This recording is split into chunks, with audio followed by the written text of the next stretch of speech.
Hey there, podcast enthusiasts. Are you ready to add a little sparkle to your day?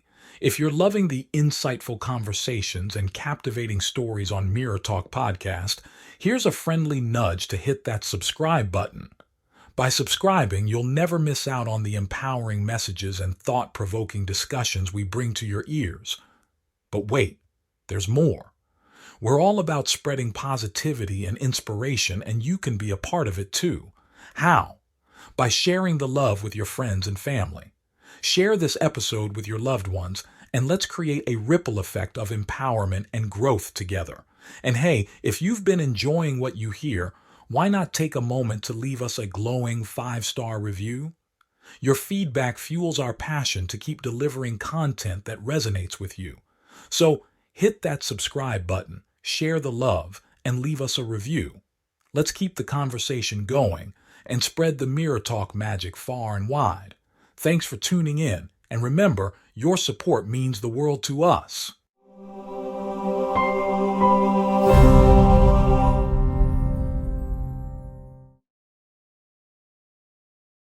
Today's guest is a world-renowned keynote speaker on intentionality, a retreat facilitator, and a one-to-one executive coach. He's dubbed as the business mystic. Welcome to the show, Finnian. How are you doing?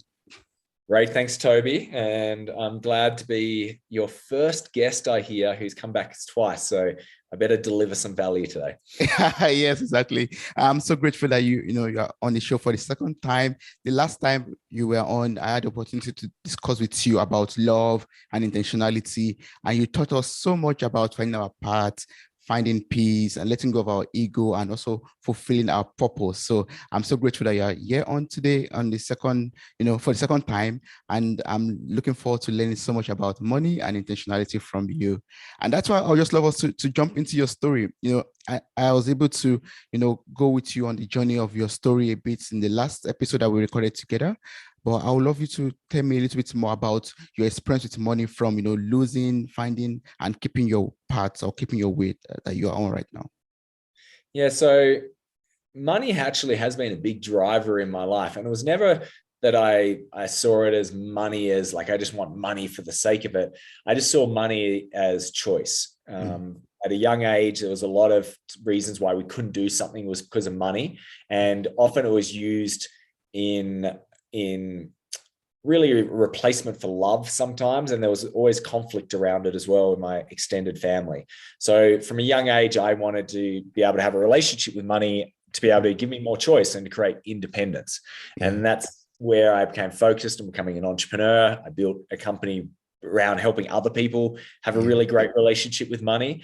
And it ended up being great for me. And then I went through the phase where I actually lost a lot of money as well, which was a very interesting experience for me because I had always been in an abundant mindset with money. And then suddenly I've discovered I went into a scarcity belief loop, and that it took a long time for me to recognize it because it was unfamiliar to me. And I was actually reaffirming the financial situation I was in at that point because I went into scarcity, and I realized, wow, I'm succumbing to the exact same pressures and belief loops that I've been educating people on for a really long time. So it was a great experience for me to see that even the best people, even an expert, can also succumb to the pressures of money, because there's a very strong energetic force related to money. When we think about it, it is the thread that flows through everything in Earth. Like, we've given it more power than anything else. It connects all of us. It's not a negative thing.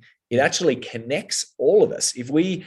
It's amazing. Through money, I can have a relationship with a coffee farmer in Central America because of how the money enables that exchange.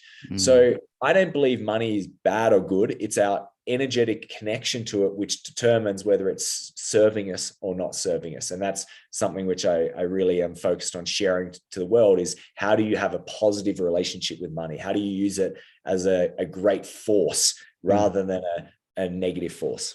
Yeah, I love that.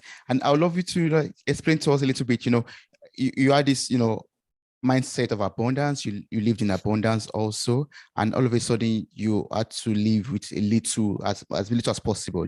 How was that transition like for you? How were you able to then pick yourself back up again and get back the mindset of abundance and live also in abundance again? It was very challenging for me. I succumbed to some. We have these 12 financially happy saboteurs. So financially happy is what I want people to be. It's this. It's a state of being. I want you to be financially happy, which means you're really wealthy. You're both rich and happy combined together. You have a great relationship with money. Now, what gets us in the way of being financially happy is these saboteurs. And we've classified 12 saboteurs that you can go through a test on the financiallyhappy.com and work out what are your saboteurs. And really what these are subconscious programs, core beliefs, which are driving certain thoughts, behaviors, and feelings. So when I transitioned into this scarcity mindset, the saboteur that came to me a little bit was the victim. I became the victim. I blamed other people for why I was in this situation. So I got into a legal battle, which I felt very unfair. I felt like I was being taken advantage of. And I was suddenly going, this is unfair. I was being the victim, blaming other people. And what that did was it stopped me actually just accepting that this is a situation that I'd been in and that I'd played a role into it. I sold a company to these people. I participated in this, and it stopped me from taking the action that I needed to do to be able to get out of that place. It's a very low vibrational state.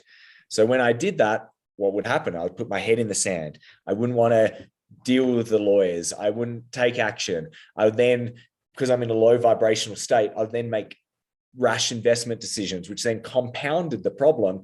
And this is what happens when you go down, you start spiraling down because you start bringing in the force. So part of the change for me was I had to look at, well, how am I feeling? And I'm feeling lack. I'm feeling fear. I'm feeling shame. I'm feeling disappointment. And I was like, well, are these feelings that I want to feel? No, they're not feelings I want to be feeling. No. So then I went, well, what behaviors am I doing that are contributing to these feelings? Because if everything that we feel is an outcome of a behavior that we're doing, we're contributing to it. It's not behaviors of others, it's behaviors of ourselves.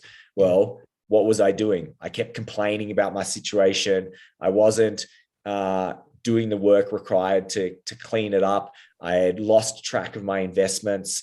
So no wonder why I was feeling this way. And then what were the thoughts that I was choosing to listen to indulge? Yeah. And I was like, well, I was listening to some really negative thoughts like, I'm a failure. I'm not going to be able to be wealthy again. Like, no wonder why I was doing these things. And then there was a core belief that there was running that was driving this, which was like, I'm not going to be taken care of, or I'm not going to be provided for. So what I went was, well, is this working for me? Is this core belief? Is this subconscious program working for me? No, it's not working for me. And I'll always say that to people is, I don't care what you believe in. All I care that your beliefs are working for you. If your beliefs are giving you positive emotions, I don't mind what you believe in. It can be completely contradictory to what I believe in, but if it's working for you, great. But if you get so caught up in a belief and it's not bringing you joy or peace, why would you accept that belief? Because what is a belief? All a belief is a story. Like, that's all it is. You've just accepted something as a story. So why wouldn't you choose a story that is positive, that works for you? So that's just a little bit of connection. And that's ultimately what I did was, well, what's the story? What's the belief that I want to buy into? And one was that I'll always have enough. The universe will always provide for me. I am abundant. I am enough. And then I started going, what thoughts do I need to be listening to? What are the behaviors that I need to do in each moment, each day, which then will drive the feelings? And to start with, I just chipped away at little moments. It was like, okay, well, I could just do some financial admin. And that made me feel a little bit proud or a little bit freer. And then that would give me reaffirm, and then I'd do another behavior. And before you know it, you create a snowball effect, and then you're back in an abundance loop because it builds up. Think of it as a flywheel, which builds up energy. And before you know it, you're back into that place. But it requires a commitment, a daily commitment to do it, even if the evidence is telling you otherwise. Because in the short term, the evidence might be telling you you're in still a scarce situation. There might be more. I was getting legal bills each day. I was looking at financial losses. But what is that an outcome of? That's an outcome of an unconscious manifestation that you did a few months ago. It wasn't from the change of mindset yesterday. It was from a few months ago. So there's a period where there's a lag where you have to stay connected to it, and you have to stay connected to the belief that you've created something anew, and then just do the behaviors each day. And that's really how we change our belief loops, really. Yeah. Oh, that's so beautiful. Well, from what I've understood right now, it's like having positive affirmations all the time, having that belief, change your belief mindset, change your, your attitude or your thoughts mindset, basically, like having good thoughts, basically. It is. But the only way to actually do that is to change your behaviors, because that's the only bit we have free will over. The subconscious program that's our core belief, which drives our thoughts. So one negative belief could have thousands of different thoughts. And most people just get in a reactionary mindset. They just react to a thought, do a behavior, and they continue the loop. What we have to do is breathe and go, how do I want to respond to this situation? What's going to drive the feeling that I want? And what's the behavior that needs to happen? And that's the free will, because it's hard to change your thoughts, but you can change your behaviors. You can change what thoughts you listen to. That's one thing you can do. And then by doing those behaviors, you chip away at a new belief, and then that actually will change more positive thoughts. So over time, you get more positive thoughts, but it's very hard just to change your thoughts. They're a byproduct of your belief. Wow, that's good. Wow, I love that. Thanks so much for sharing that, Finnian. Your purpose is to embody intentionality so that others are inspired to get on their path. I love that. I love that purpose. And that's one of the reasons why you are on this podcast for the second time. So how can we be intentional about, our relationship with money?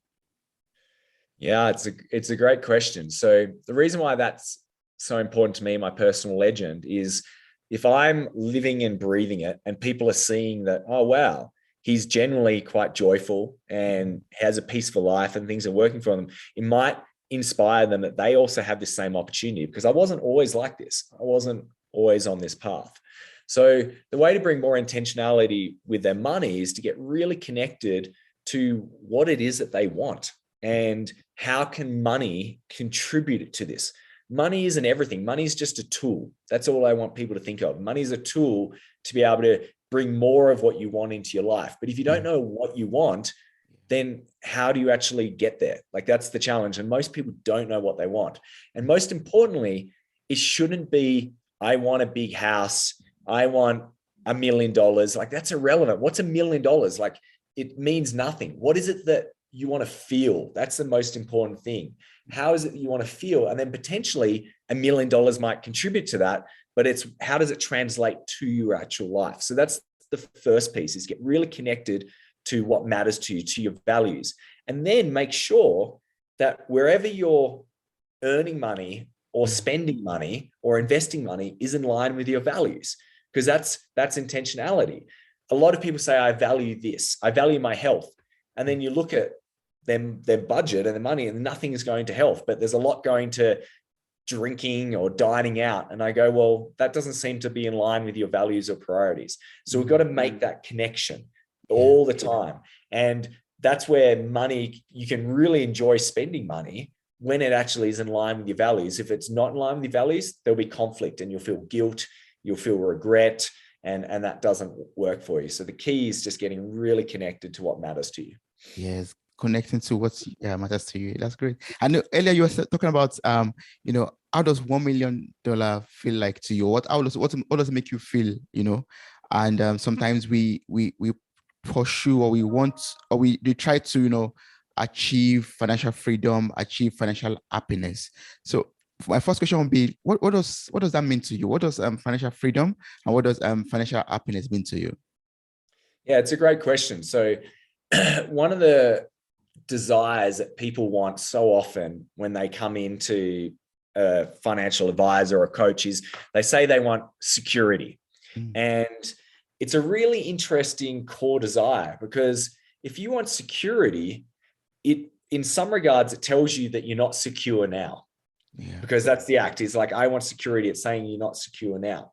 And there's a lot of people who go, and I go, okay, well, what will make you feel secure? And they go, well, $5 million. And I'm like, okay. And we get there. And what happens when they get to the $5 million? You want more? They either want more, or they get so fearful about protecting their money. So suddenly they're not secure, because in a weird way, security breeds insecurity. The fact that you don't believe that you already are secure, that you have this incredible governing force, which is there to support you, it just reaffirms. So whatever you are now is just going to be amplified when you have more money. Yeah. And this is where people say, oh, money's bad. It causes people to go bad. And I go, no, it doesn't. Like, there are plenty of really great people who have a lot of money, who are incredibly great, giving, humble. They were the same when they didn't have money. It just amplifies everything. So if you're a greedy, ungrateful, not kind person, when you don't have money, when you have more money, doesn't suddenly turn you into a good person. It just amplifies it. But the same with a good person, it amplifies it. So you can be rich and happy, which is what financially happy is, but you have to be happy first. You have to be happy before wealth. If you ever believe that if I have this money, I'm going to be happy, it's a fallacy. It's a lie. You're kidding yourself. So the key thing is, make happiness a priority first, then you can build wealth. And I like to do it concurrently. It's like, how do you work on both elements? And that's what financially happy is to me.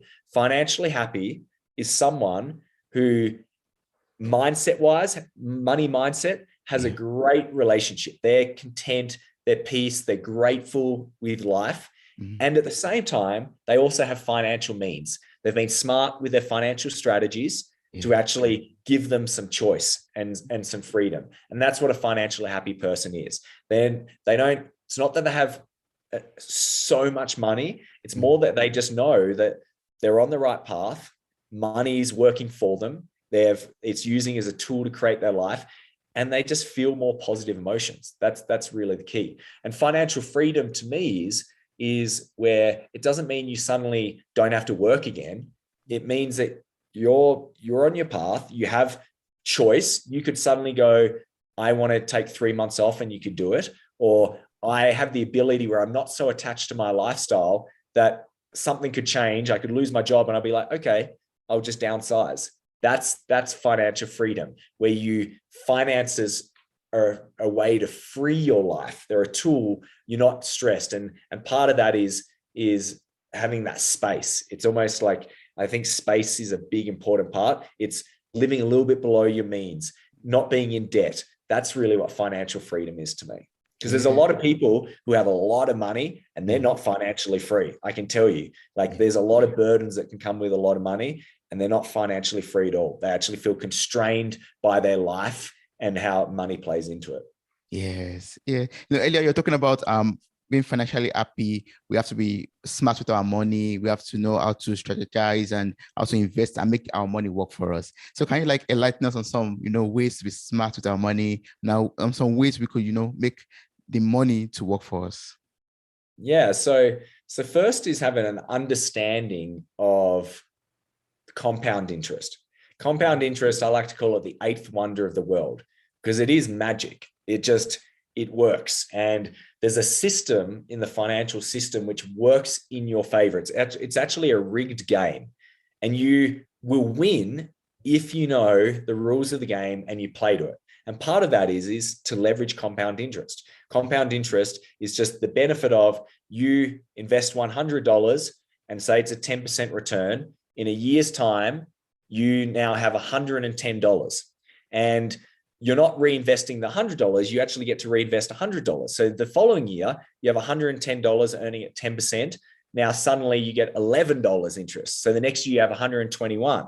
And before you know it, it starts growing really, really big. Now, the challenge with compound interest is the human mind thinks in a linear way. They see it as 1 step, 2 steps, 3 steps, and they think every step is equal. But with compound interest, because you're building on what you had before, every step gets bigger. And it looks like it's similar steps until after sort of year 7. And then the steps start getting really big. And suddenly it's like the first million seems like it took you forever to make. And then you suddenly make the next million in 2 years' time. It's just like the jumps get bigger and bigger. And it's actually the reason why Warren Buffett is such a famous investor. It's not actually because he's got the best returns. If you actually look at his last 15 years, he's underperformed the stock market. It's because he has been investing longer than anyone else in the world. He's played the game longer than anyone else. So every year now, his step is just giant. Where other people's steps are small, his steps are big. And that's why his wealth just keeps accumulating so much, because he is a demonstration of compound interest. So that's one thing which is super, super important. That's the first bit. The next is making sure that you are connecting your intentions and your goals with separate amounts of money. The more you separate your money and become connected to it, suddenly then you don't see it as one giant blob, and you have choice. Whenever you go, well, I'm going to spend this money, you have to go, well, I'm going to take it away from one of my other intentions. And sometimes that constraint, it's a self-made boundary. That gives you a bit of freedom, because then you're like, oh, no, I don't want to go and buy that new clothing because I want to go on my holiday at the end of the year, and that's more important. And that overrides those quick urges, which the world is programming us to take action on the quick urges. That's what marketing does. It's like, if you don't get this, you're going to be a less person. So you need to have systems in place to be able to help you. And that's another really important element, is putting systems in place, automations. So it just happens for you. So you're not having to think about investing. Investing just happens, because every month when you get paid, money just automatically goes into investments. Yeah. So the more we set these systems up, the more freedom we have. And then we're benefiting and realizing that risk is actually how you make money. Like if we didn't have any risk, there would be no return. Yeah. So understanding that risk is our friend, and it's reduced by time. So the longer our time period, the less risk there actually is. And we need to be playing in the riskier assets and understand that when we're young, we want more risk, because then we get to benefit of the compound interest and we can get greater returns. So there's some really great tips. Yes, thank you so much for those tips. But are there like ways we could be smart with taking risk also? Like some risk will be very big and very dangerous and not profitable to us. Are there like some ways we could look at it beforehand to know, okay, this risk is a good risk, or this risk is a bad risk? Yeah, it's coming back to what the original strategy is. And are you trying to just get rich quick? Then that tells me that there's potentially some drivers which aren't making you make conscious decisions. So it's looking at it and looking at like, all right, what's the likelihood of this occurring? Like, can I reduce this risk by putting in a smart strategy? Can I educate myself in this place? Like, they're all things that actually reduce risk. And just looking at it and go, well, like, can I stick with this strategy? Because that's one of the biggest risks, is it's actually not sticking with a strategy. Like, people invest and then they change their strategy, and now you've increased the risk because you're not actually able to use the time factor to benefit you. That's good. Thanks so much for that. You're a financial expert, and you're on a mission to bridge the gap between money and spirituality. Can you enlighten us on the relationship between money and spirituality? Yeah, so I actually, like, a lot of people talk about my connection with science and spirituality, and they think they're opposing forces. If you really understand this, you realize that science is spirituality and spirituality is science. There's no separation. There's just one. And money is something we've created. What is money? It's a collective agreement. That's all it is. We've agreed that this thing is able to buy other things, and it's a contract. We have all had to do that. And this is what's happening in cryptocurrency right now. It's just a new form of money that we're agreeing. And as enough people agree, then it makes it legitimate. That's really all it is. So if we start seeing as money as a spiritual tool, we can start seeing, well, how are we spending our money? How is money showing up in our life? How are we reacting to money? It gives us a really good indication of perhaps where have we got some wounds? Where have we got some triggers? Where do we need some spiritual development? And that's why I see it as a spiritual teacher, because how we react to money, that gives you an indication. Oh, you've got some lack issues, or you've got some abandonment issues, or you've got some greed issues. and it can highlight these things. It's almost think of it when you have a CT scan, you inject radiation into your bloodstream to highlight where there's an injury. Money's like that. You put money into a situation, it magnifies. Money is a magnifier. It highlights things. If you've got an insecurity and you put money onto it, it just creates a bigger insecurity. That's why I believe it's a great spiritual teacher. Yeah. And how do we bridge the gap between them? How do we bridge the gap between money and spirituality? Well, seeing that money is a representation of you, and how you earn your money and how you spend your money is a representation of what you value, which ultimately that's what spirituality is. It's getting to know yourself better. That's the spiritual path. So making sure that if you believe in something, then you've got to make sure your money's working in the same area. So if you believe in good principles, and you believe in ethical ways of life, then you need to make sure that your investments match the same thing, and making sure that you're spending money on things that you buy products which are produced ethically. That's a way that we bridge it, and we see it as just one, and as a representation of us. That's how we really connect the two. Oh, great. I know, Finnian, I know you're a very spiritual person. So is it possible for you to share a little bit on about your spiritual journey so far? How has it helped you to become who you are right now? And how has it helped you to form a healthy or a positive money mindset also? Yeah. So for me, I define spirituality as getting to know yourself better. That's the key thing. A lot of people think it's, I don't know, believing in mythical creatures or angels or anything like that. Can all be part of it, but really it's about getting to know yourself better, because we are spiritual beings, every single person of us, and realizing that there's not a separation between us, and that we're all one, and we're part of Earth. There's no separation between Earth and us. It's like one living organism. So by helping me connect to that, I get to learn more about myself, and I get to feel the subtle sensations of life. And when we do that, we start realizing that there's something bigger working behind the scenes. We all have to agree that it doesn't matter what your religious background is or your belief sets. Like, a fundamental thing is that there's something bigger than us. Like, we're not, the world doesn't center around us. There's something more, and there's things that are just happening which we can't explain. Like, why is it that I'm just sitting here and my heart is pumping blood around my body, and my lungs are breathing, and I'm breaking down food? Like, that's just all happening automatically. And how is it that this plant just grows? Because there's a universal intelligence. And when we get connected to that, we realize that this universal field, this universal intelligence wants us to flourish. Like, it wants us to feel peace and joy. And when we get that connection, suddenly we realize we're not alone, and that we're always going to be looked after and always provided for.